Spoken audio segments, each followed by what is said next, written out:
والتين والزيتون وطور سينين وهذا البلد الأمين لقد خلقنا الإنسان في أحسن تقويم ثم رددناه أسفل سافلين إلا الذين آمنوا وعملوا الصالحات فلهم أجر غير ممنون فما يكذبك بعد بالدين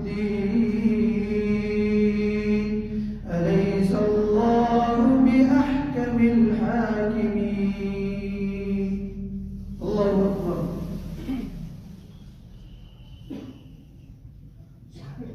سمع الله لمن حمده.